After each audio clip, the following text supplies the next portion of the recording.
everyone, my name is Black Witch Dirah. I am a Luciferian witch and occultist of the left-hand path, as well as an occult educator, and this is day 6 of my Halloween mini-series. Today I'm going to be talking about dating as a witch and everything that comes with that. But before I go into that, the usual announcements: Hexing 101 is only available for the rest of October.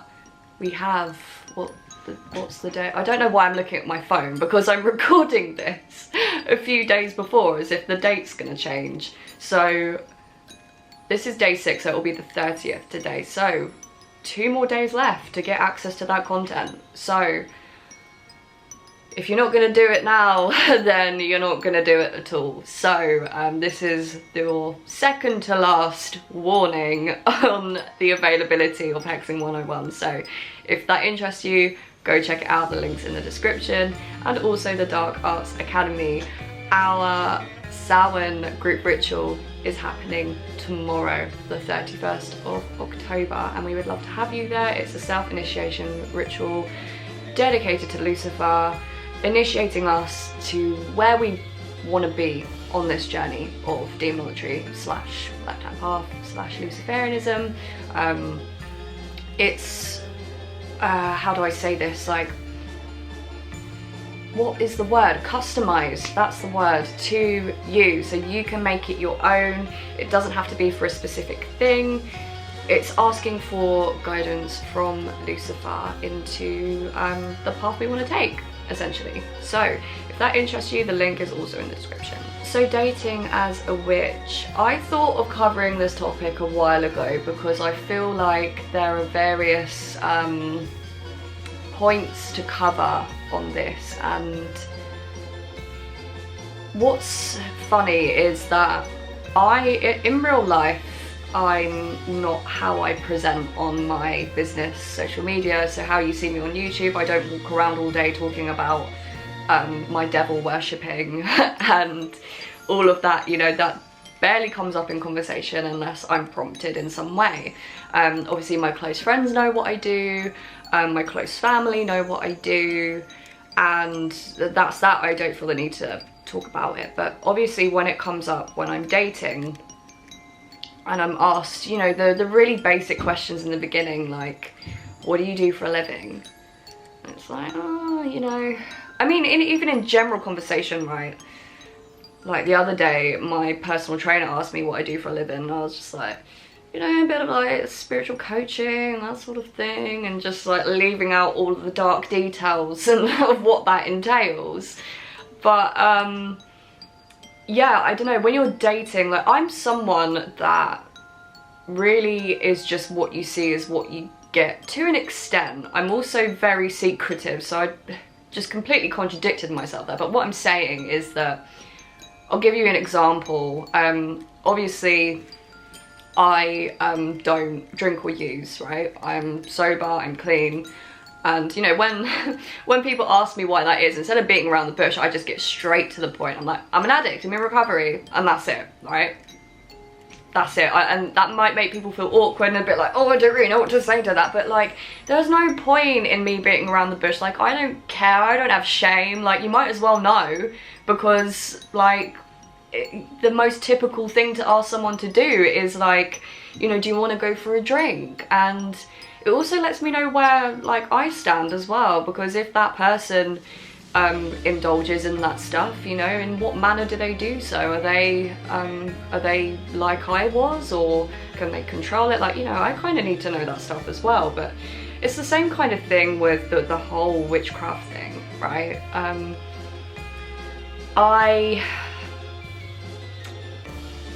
I like to, it's usually just like, oh, I'll show you my social media page and you can kind of just see what you make out from that.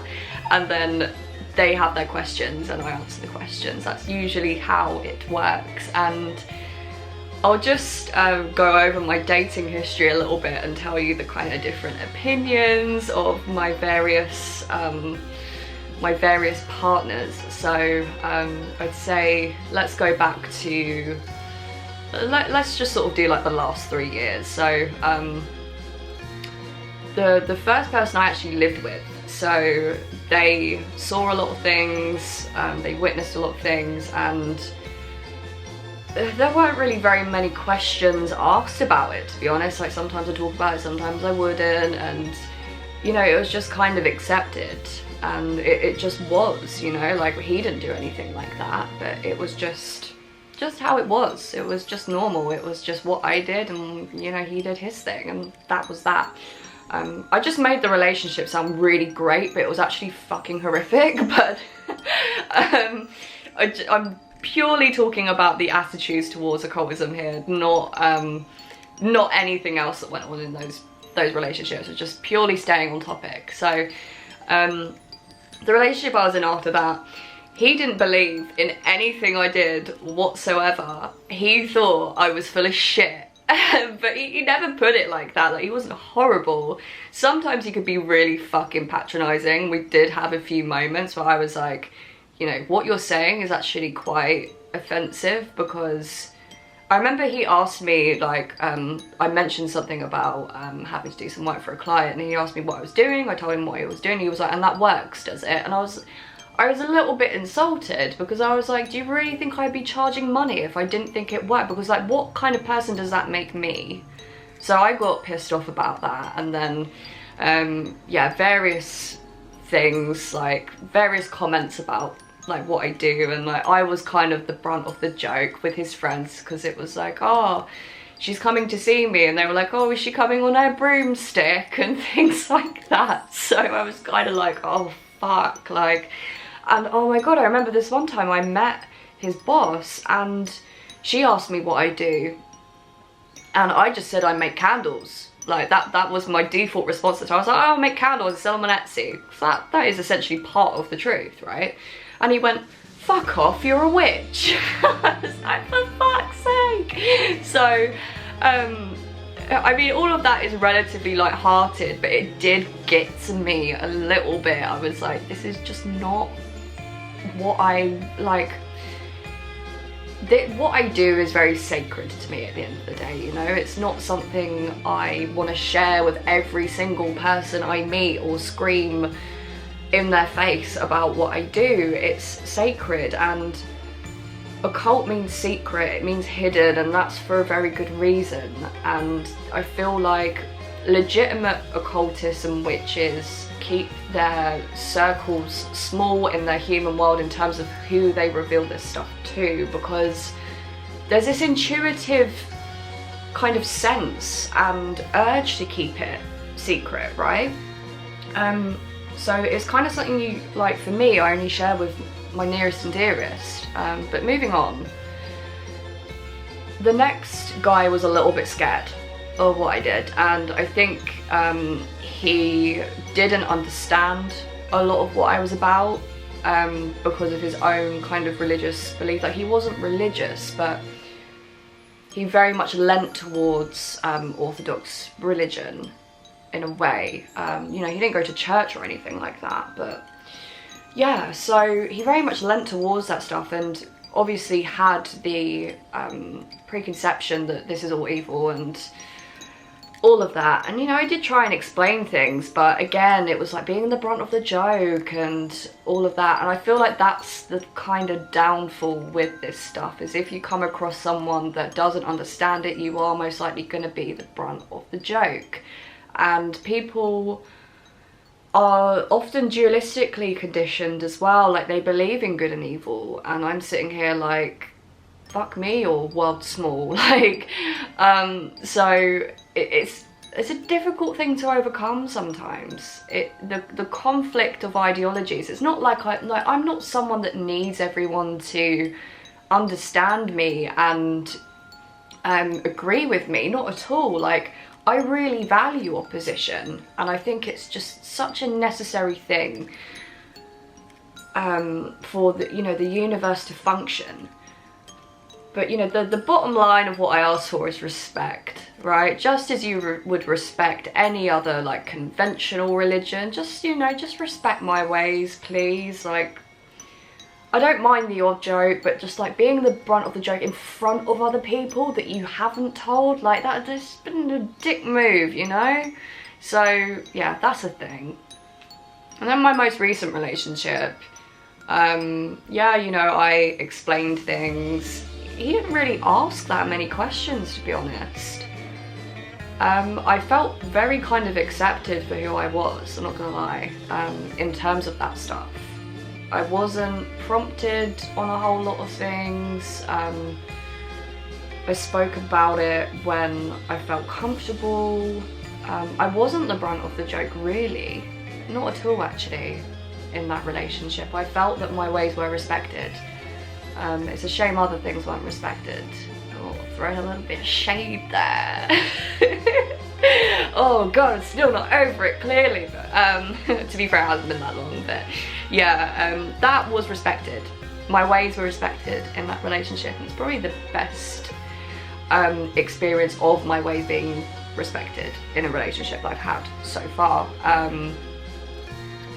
Definitely not the best relationship I've ever had, though. I just gotta put that out there. In case he fucking watches this and he gets his ego all like fucking flared up. Oh my god, Dirah, stop being so fucking personal and get on with the video, Jesus.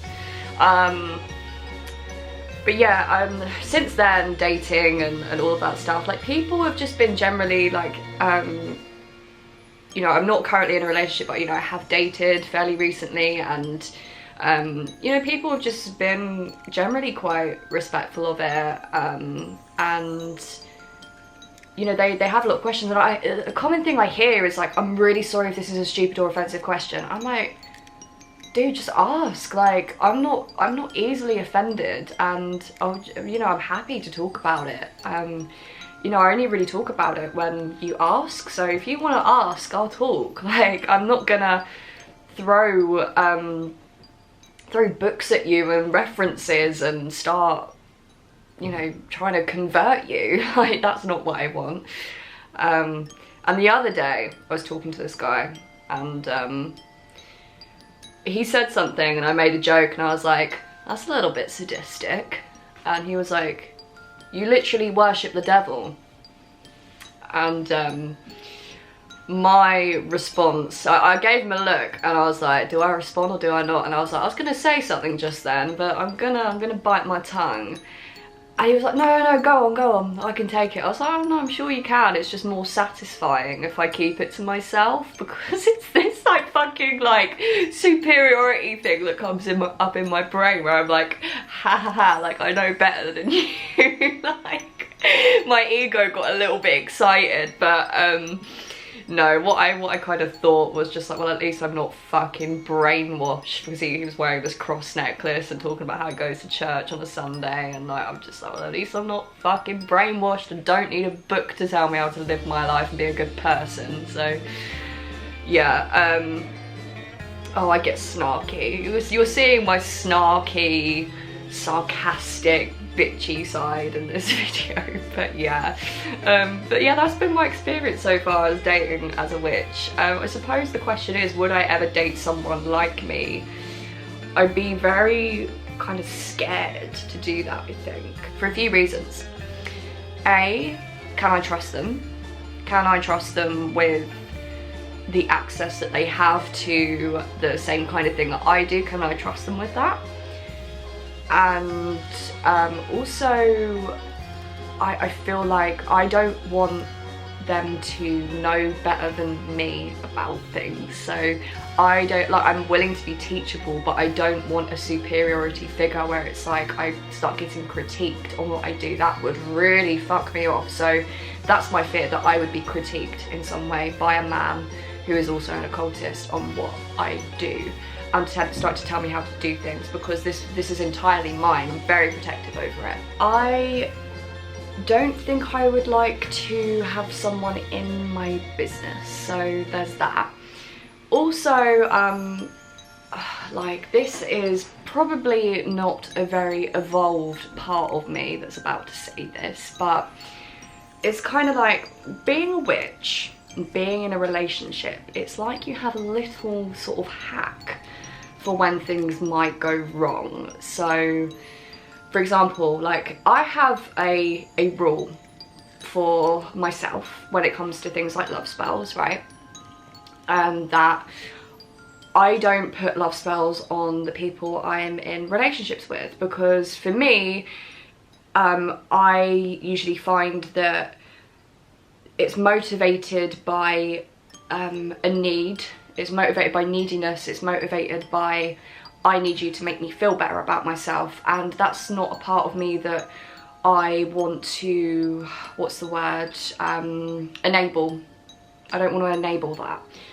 So I try and stay away from love spells unless like absolutely necessary, or unless it's just like to just make things a little bit, you know, better, or bring us closer, or solve a problem. But when the problem is me and my insecurity, I don't really want to then try and turn the other person into something that's gonna not make me insecure. Like, you need to, part of being in a relationship is accepting people for who they are, and for, you know, the availability that like they can give you. So yeah, that's something I don't want to do. But in terms of like someone else being an occultist and them being able to see if I, you know, did have to do something, I don't want that. Like, I don't want people to, this stuff is secret, it's kept in the dark, it's kept away from anyone else's eyes, and I don't want anyone seeing what I do. So yeah, I like to date normies, preferably ones that aren't religious and won't hate me for what I do, and preferably people that are kind of open-minded about it as well. And who knows, like someone that may even be willing to participate one day and learn a few things, because I wouldn't be against that. Like, as much as I've said that this is purely for me, you know, I wouldn't be adverse to doing something together. There's lots of things you can do as a couple in magic, and not just sex magic either. I mean, I know that's probably where your mind immediately jumps to, but you know, you can do various things, and you know, I would love that. I think that'd be really cool. And me being an absolute fucking control freak, it'd be in my control as well. It's like, I can control how much of this that I share with you. So yeah, that's kind of my ideal. So yeah, that is, that's my experience of dating as a witch. I hope you enjoyed it. I thought it'd be quite a fun topic to cover. Anyway, so that is day 6. Tomorrow, the final video, I've got something a little bit different planned. So stay tuned for that, and I will see you then. Goodbye for now.